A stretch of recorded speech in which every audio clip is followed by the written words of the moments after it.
This week on ANN, the Executive Committee of the Global Adventist Church votes to delay GC session a second time. The Adventist Church in North America responds after violent demonstrations in the U.S. Capitol. And President of the Global Adventist Church will interview Eli Andre and his daughter Irma this weekend on Revival for Mission. We have a preview. And these stories and more are coming up.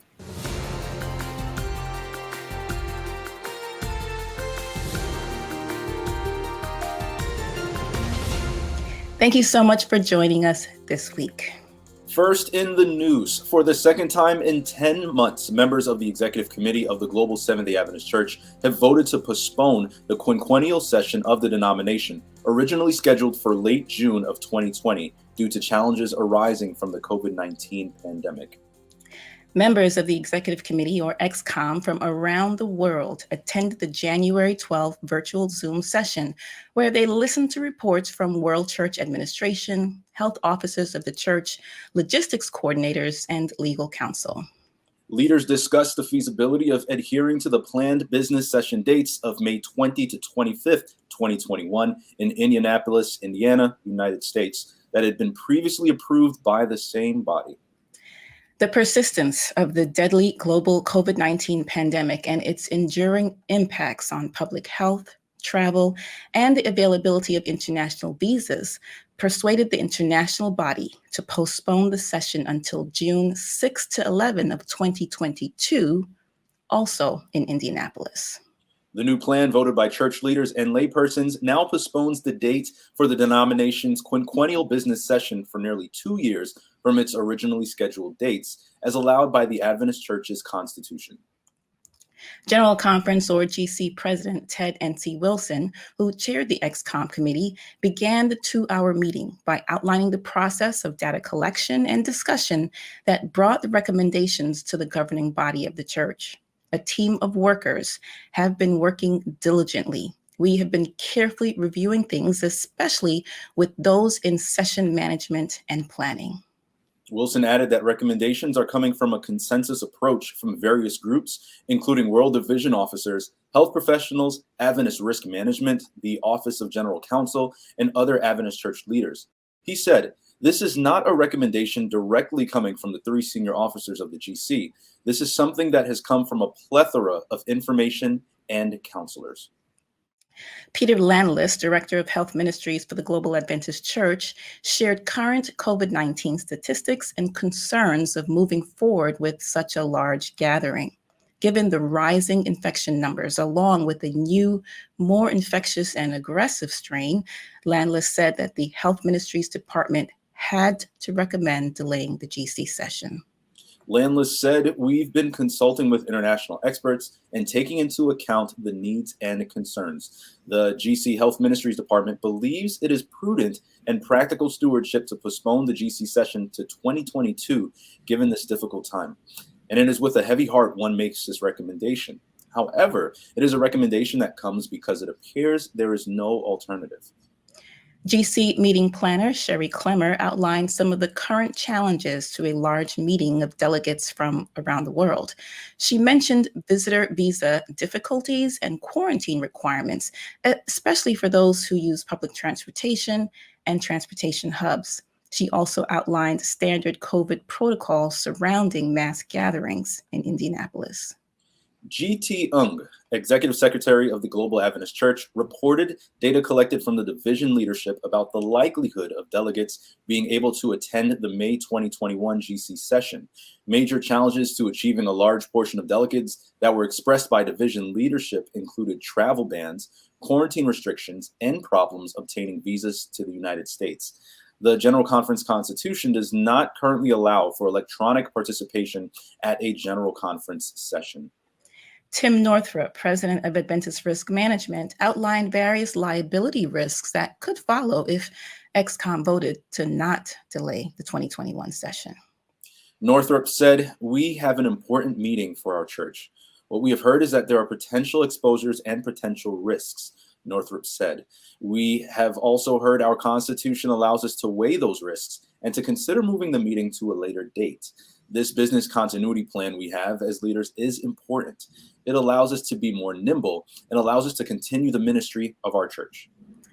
Following the presentations and discussion, the recommendation to move the dates of the General Conference to June of 2022 was put to vote by electronic polling.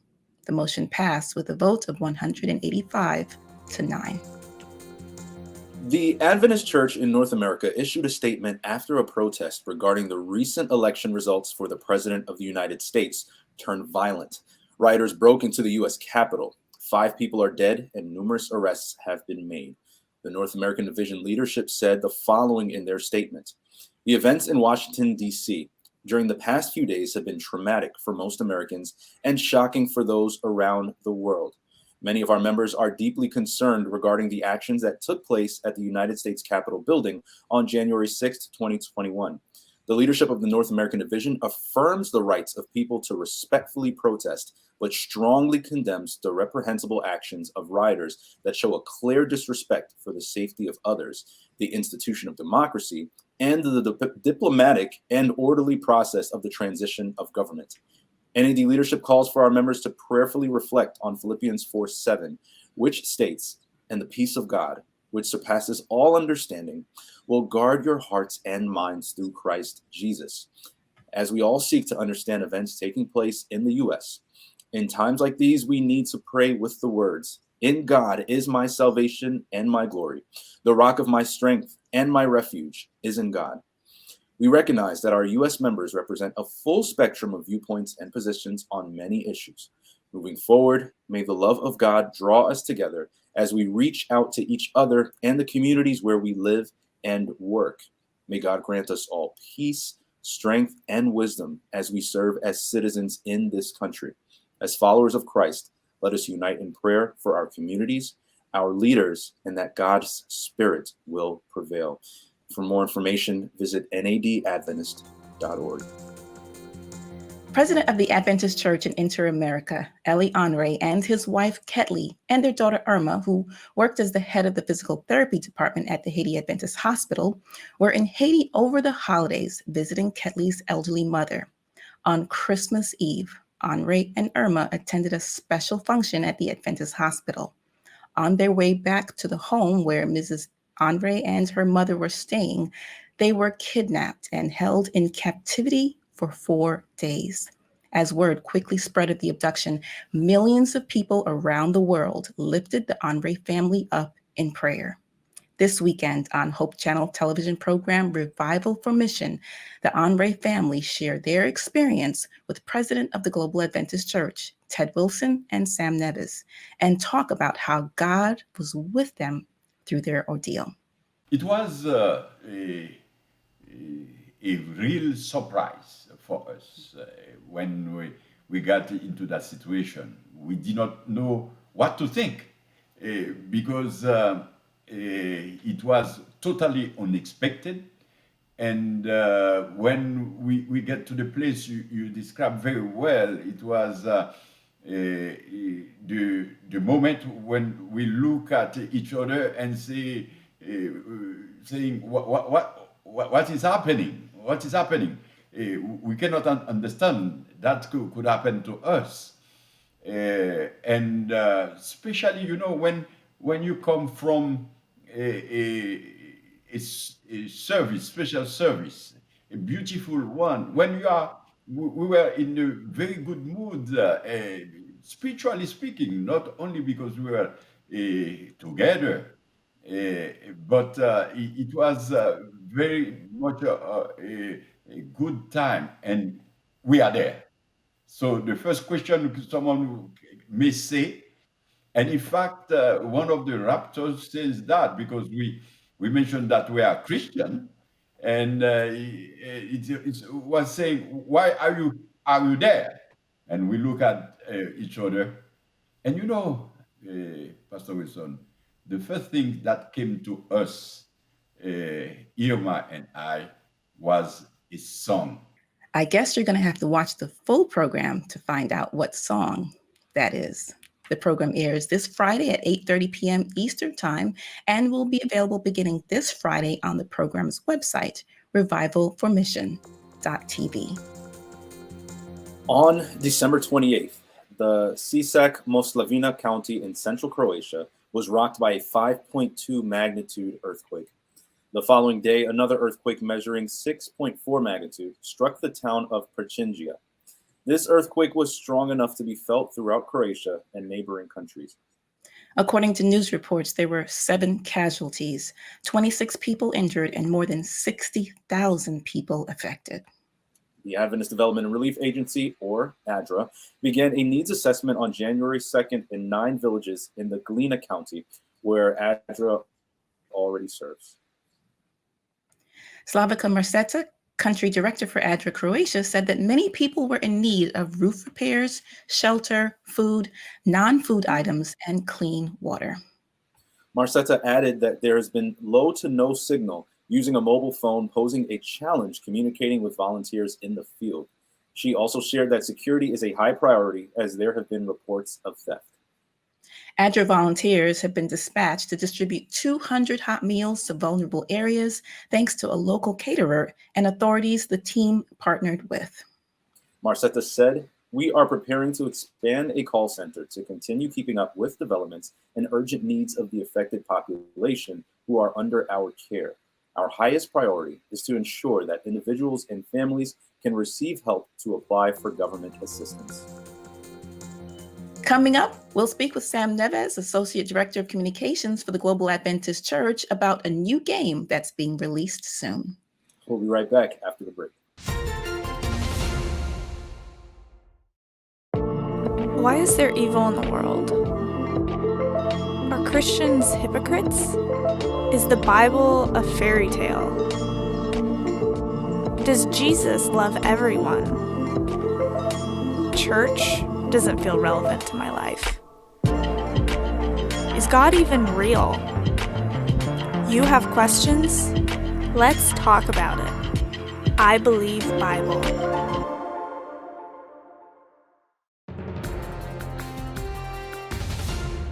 Welcome back. Did you know that there are more than 2.4 billion gamers in the world? That's about 32% of the world's population. And if we're meant to go where people are, that means we had to get involved in games. And we did. Heroes 2 comes out in just a few weeks. We sat down with Sam Neves, Associate Director of Communications for the Global Adventist Church, to find out more about Heroes 2 and how you can be involved. Hi, Sam. Thank you so much for being with us on A&M Video. You're normally joining us on A&M In Depth, but now you've crossed over with me to A&M Video, so thank you so much for being here. Pleasure. Sam, last week on A&M In Depth, we actually brought up the fact that there were 2.4 billion gamers in the world. 2.4 billion, which is about 34% of the world's population. Is that why you decided to start Heroes, the game?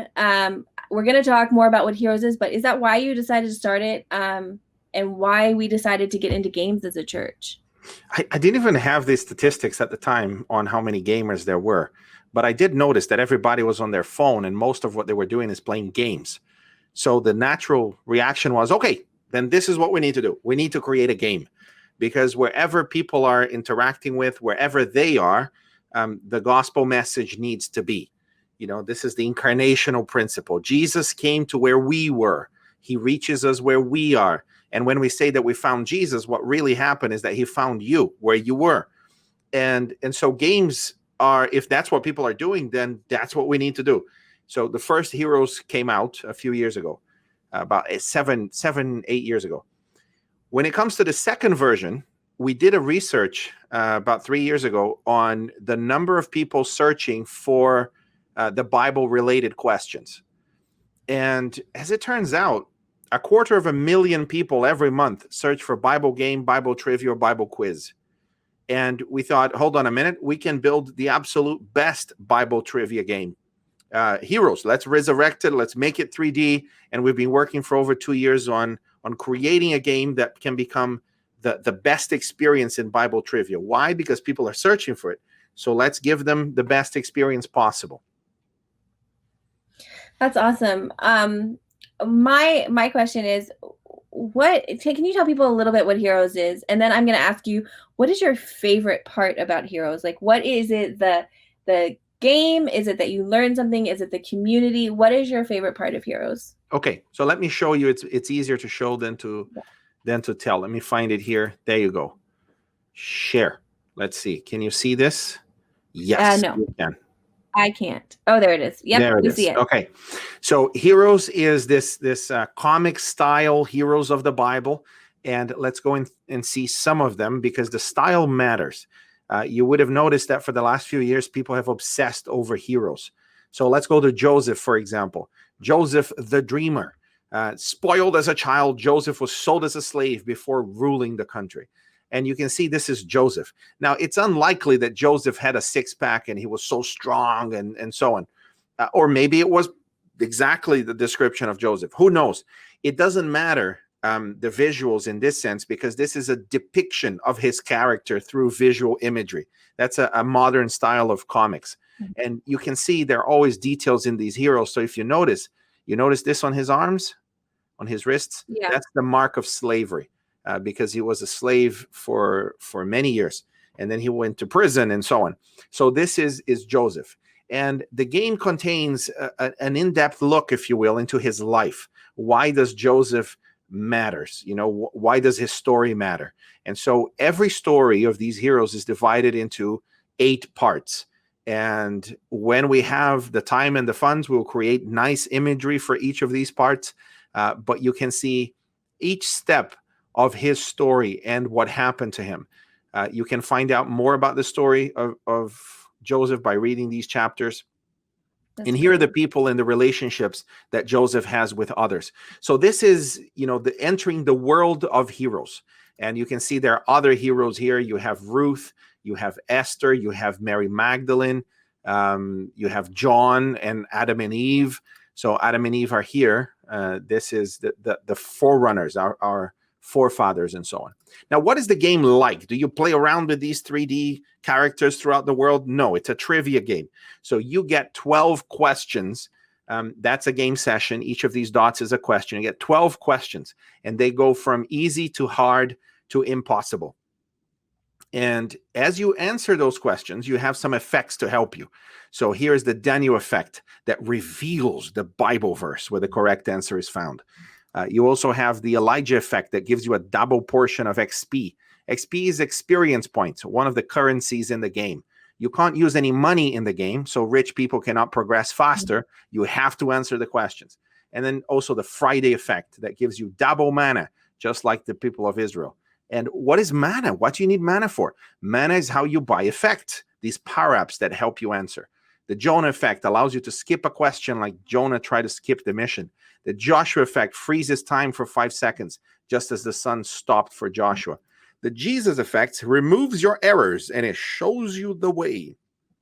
And my favorite, the Lazarus effect, that gives you a second chance if you get an answer wrong. So if you get an answer wrong, you're resurrected to try again. So this is the world of heroes. People can join the beta team to test it out before the launch on the 28th of January. But you can also sign up here beforehand. And this is a Hope Channel release as well. So it's published by Hope Channel all around the world in multiple languages. And that's an overview of the game, Jennifer. You asked what my favorite part was. I don't know. What's my favorite part of Heroes? I think it's the challenges, because I can play my game and I can send you a challenge. And then you get to answer the same 12 questions. And whoever answered them faster wins that particular challenge. That's awesome. That's probably my favorite part.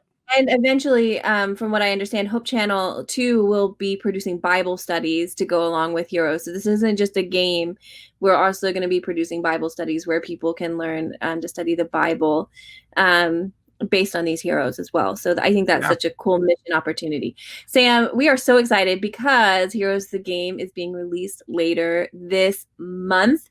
Can you tell people where they can go to download it and what day it will be released? Yes, January 28th, it will be available on the Apple App Store and the Google Play Store. You can pre-download it now. So if you go to the website, which is heroesbibletrivia.org, That's great. So January 28th, please make sure that you will go download the game and play and challenge your friends.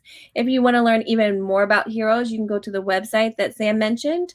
And also ANN In Depth last week was about gaming, and we talked a lot about Heroes and the history behind Heroes, and we talked to two awesome young people who work on your team, Sam. So please make sure you go to the Adventist Church's YouTube channel and check out our ANN In Depth episode on gaming. Thank you. Oh, here's the website, heroesbibletrivia.org.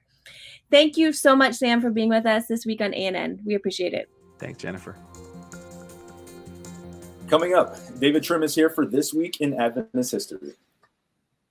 But up next, Adventist Mission shares the story of 1 year in mission volunteers in Ecuador.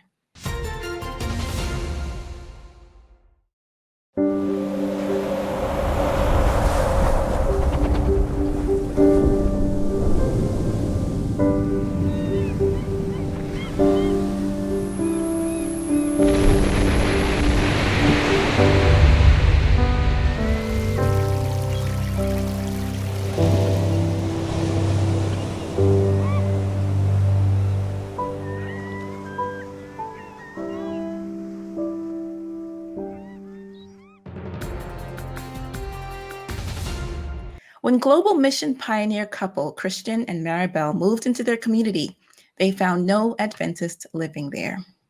But they found a unique way to get to know their neighbors. Adventist Mission has more. These dogs and their owners are thrilled that these 1 year in mission volunteers have become a part of their community. The young volunteers came to Ecuador's capital city, Quito, to share the love of Jesus. And surprisingly, this includes taking care of dogs. The story begins when a global mission pioneer couple, Christian and Maribel, moved into this community and found no Adventists living here. We wanted to reach a group of professional people who, for various reasons, have not included the church in their hearts and lives. In this upper middle-class neighborhood, people seem to have everything they need, like nice houses and cars. The challenges in this place are that people don't open their hearts easily. First, we wanted them to open the doors to their homes. Christian and Maribel started by finding out what the people truly needed. Since this was a large community, they recruited a team of 1 year in mission volunteers to help them. Here's what the team discovered. Community members really needed help taking care of their pet dogs. There were quite a few people who wanted their dogs to be walked, and the 1 year in mission team helped with this. They helped by walking the dogs, caring for them, and they even held a health fair for pets. By taking care of the dogs, the team got to know the owners. Our objective is to reach people with a relationship by making friends, visiting them, and going to the park with them. Because of these new friendships, community members started scheduling Bible studies when planning walks for their dogs. Over time, several people gave their hearts to Jesus. I feel happy when someone accepts Jesus. It's gratifying to know that they know and believe in a God of hope and love. Now, because of walking dogs and building relationships, a new congregation of believers meets each Sabbath and is still growing. Please pray for this group as they share the love of Jesus in this large city. Pray for global mission pioneers like Christian and Maribel, as well as the 1 year in mission team. God is using them to change lives here in Ecuador. Watch this and other mission stories online by visiting AdventistMission.org, then click on videos at the top. And finally, for today's episode, let's turn to David Trim for a look at Adventist history. This week, the first local Seventh-day Adventist church was organized in Australia. Welcome to This Week in Adventist History. On January 10 in 1886, the first Seventh-day Adventist church in the Southern Hemisphere was organized in Melbourne, which was then Australia's largest city. The first Adventist missionaries had only arrived in Australia some 6 months earlier, and then the first evangelistic sermon on the continent was preached on July 11, 1885, by this man, John Corliss. From October 25, Corliss preached every night in a big tent in one of Melbourne's northern suburbs.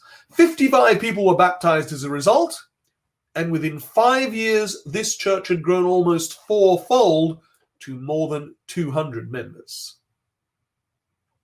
On January 11, 1881, the second Seventh-day Adventist congregation in the U.S. state of New Jersey was organized in the city of Camden thanks to the ministry of this evangelist, Isaac Sanborn. New Jersey had not been part of any of the state conferences into which the church was organized in North America, but Sanborn's success in raising up this new company in Camden led to a formal action at the following year's General Conference session that New Jersey would become part of the New England Conference. And the state continued under the New England Conference until a growing number of local churches led to the organization of a separate New Jersey Conference at the 1901 General Conference session. Also on January 11, but 63 years later in 1944, a major Adventist institution was founded in South America. In 1925, what was then called Brazil Adventist College began processing grape juice to serve its students. In 1935, Adolfo Bergold, manager of the college farm, greatly increased production, selling the grape juice to boost the college finances. And from 1940, many other food products were developed, manufactured, and sold. The result was the incorporation in 1944 of the Brazil food factory, Productos Alimenticios Superbom. Today, Superbom, as it's known, continues to successfully produce and sell foods that are wholesome and, as I can confirm, delicious, and that reflect Adventist health principles. That was this week in Seventh-day Adventist history. Thanks for watching, ANN. Join us next week for more news from the headquarters of the Seventh-day Adventist Church. Did you know the Adventist Church has a YouTube channel where you can watch ANN video, ANN in-depth, and plenty other amazing videos on prophecy, health, and Bible study? Just go to YouTube and search for the Adventist Church. Make sure you click on the subscribe button to make sure that you're caught up each week. And remember, leave a comment or a prayer request. We have people who are praying for you 24 hours a day, 7 days a week. Before we say goodbye, here's some good news from the book of Matthew, chapter 6, verses 33 and 34. And the passage says, "But seek first his kingdom and his righteousness, and all these things will be given to you as well. Therefore, do not worry about tomorrow, for tomorrow will worry about itself. Each day has enough trouble of its own." Amen. Well, that's our program for this week. And remember, you can always visit Adventist.news for daily news and videos. Until next time, God bless. Take care.